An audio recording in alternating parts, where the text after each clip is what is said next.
ৰাতিপুৱা শোৱাৰ পৰা উঠোহে চাওঁতে দেখোন সময়টোৱে পাৰ হৈ যায়। এতিয়া দেখিছেই নহয় 10টা বাজি গ'ল, মানে 11টা বাজিবলৈ হ'ল নেকি সম্ভৱ, মই ঘড়ীটো ভালকৈ নাচালোঁ। তো ভাবিলোঁ ঘৰৰ ৰুমৰ মানে গোটেইকেইটা ৰুম চাফ চিকুণ ভালকৈ কৰি মেলি লৈ বোলো ভাতত লাগোগৈ। এই বোলো কৈ পাকঘৰ সোমাই খিৰিকীখন মেলিলোঁহে, একেবাৰে জহনি যোৱা সূৰ্যোদয়ে একেবাৰে মানে কি বুলি ক'ম আৰু ভল্টেজটো ইমানকৈ দিছে, বতাহ কোনো নাই বাৰু, কাৰেণ্টটো নাই, ৰাতিপুৱাৰ পৰা কাৰেণ্টটোও কাটি থৈছে। আৰু যি নহওক বোলো ৰ'দ দিছে যেতিয়া মই ভাতকেইটা বনাই লওঁগৈ। আৰু আজি দেওবাৰ যিহেতু আমাৰ ৰাতিপুৱা ভাগত একো খোৱা নহয়, মানে চাহ অকণ খোৱা হয়, চাহ বিস্কুট এনেকৈ খোৱা হয়, ভাত খোৱা নহয়। মাৰো স্কুল বন্ধ থাকে, সেইটো কাৰণে ধুনীয়াকৈ দুইজনী মিলি কাম চাম কৰি লওঁ।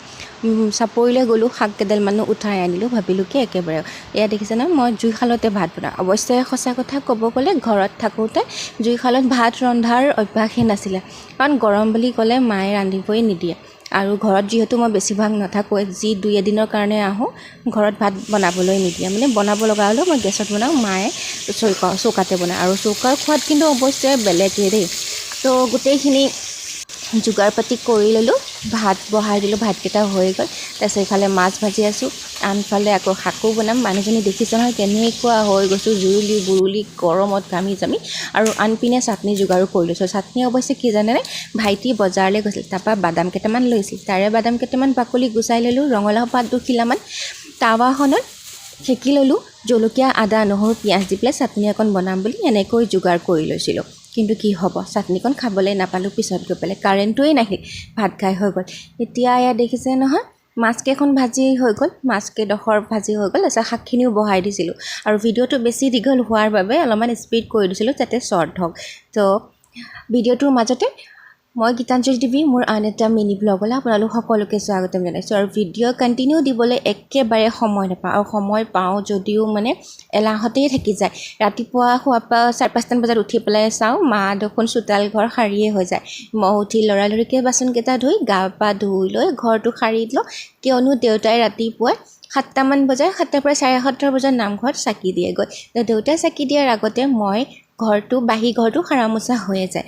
আৰু মুচিব নালাগে, যিহেতু আমাৰ তলটো প্লাষ্টাৰ কৰা হোৱা নাই, সেইকাৰণে পানী ছটিয়াই থৈ দিওঁ, আৰু সেইকাৰণে ধুনীয়াকৈ সাৰি দিওঁ। আৰু তাতে দেউতাই চাকি তাকি জ্বলাই ধূপ, ঘৰ প্ৰত্যেকটো ৰুমতে এনেকৈ ধূপ ঘূৰায়। আৰু তো দিনটো সেনেকৈ পাৰ হৈ যায়। তাৰপিছত 9টা বজাৰ লগে লগে মা স্কুললৈ ওলাই যায়। তো আমি 9টাৰ আগত 8:30 মানত কিবা অকণ গোটেইকেইটাই এমুঠিকৈ ভাত খাই দিওঁ। আৰু ঘৰত থাকিলে ভাতকেইটাই মেইন বস্তু হৈ যায়, আৰু অফিচত জইন কৰাৰ পাছত খোৱা বোৱা চব লটং পটং হৈ যায়।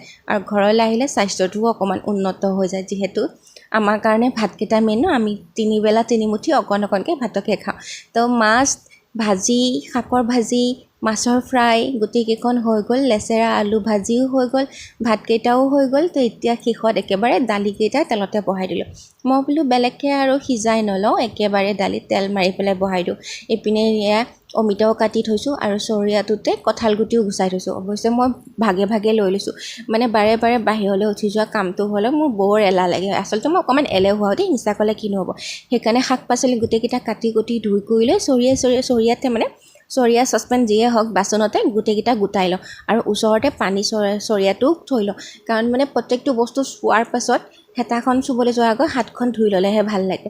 আৰু এইপিনে দালিত সোৱাদ অনুসৰি নিমখো দি দিলোঁ, ৰং গুড়াও দিছোঁ।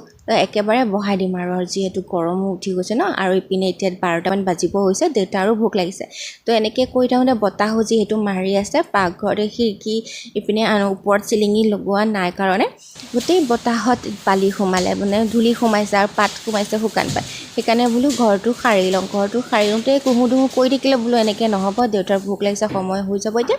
মই বোলো ৰুমটো সাৰি কুচি লৈ পাকঘৰটো ফটাফটকৈ গাটো ধুই আহোঁগৈ। গাটো ধুলেহে ফ্ৰেছ নিচিনা লাগিব, আৰু ভাতকেইটা শান্তিত খাব পাৰিম, কাৰণ কাৰেণ্টটো নাই। ইমান অশান্তি, বতাহ এজাক মাৰিলেও কাৰেণ্টটো কাটি দিয়ে, বৰষুণ এজাক দিলেও কাৰেণ্টটো কাটি দিয়ে। কিনো ক'ম এই কাৰেণ্টটোৰ কথাও, মোৰ একেবাৰে টেঙান লগাই দিছে। বাৰু যি নহওক, গাটো ধুই আহি দেখিছানে আইনাখনত নিজকে চাই পেলাই সাজপাৰযোৰ কৰি ল'লোঁ, কাপোৰযোৰ সলাই ল'লোঁ, তেতিয়াহে ভাল লাগে। নহ'লে গৰমত গোন্ধ ওলাই যায়, নিজকে কিবা অশান্তি যেন ফিল হয়। আৰু আইনাখনত নিজকে চালে কিবা বেলেগ এটা ৰূপ যেন দেখা পাওঁ, তেনেকুৱা লাগেও। মানে ছোৱালীৰ জীৱনটো আৰু বোৱাৰীৰ জীৱনটো বহুত বেলেগ সঁচাকৈ। আৰু বৰ্তমানলৈকে মোৰ মা দেউতাক মই বহুতে মৰমীয়াল পাইছোঁ। পিছলৈ কি হয় মই নাজানো, বা কি হয় কি নহয় মই সেইখিনি ক'বলৈ নাযাওঁ আৰু বাৰু যি নহওক এয়া দেখিছে নহয় তো নিজকে সাজি কাচি ল'লোঁ গা ধুই আহিছিলোঁহে কাপোৰযোৰ সলাই থকা সময়তে একে আকৌ ঘামি জামি জুৰুলি বুলি হৈ যাওঁ ইমানো ঘামো মই কিয় ক'ব নোৱাৰোঁ বাৰু যি নহওক ভিডিঅ'টো চাই কেনেকুৱা পালে মোক ক'ব আৰু মোৰ যোনে যোনে ভিডিঅ'বোৰ চাই থাকে মোৰ ছোৱালী জীৱনৰ ভাল লাগিছে নে মোক বোৱাৰী সজাৰ পাছত ভাল লাগিছে নে মানে বোৱাৰী সাজত ভাল লাগিছে এটা লাইক কমেণ্ট শ্বেয়াৰ কৰি দিব দেই থেংক ইউ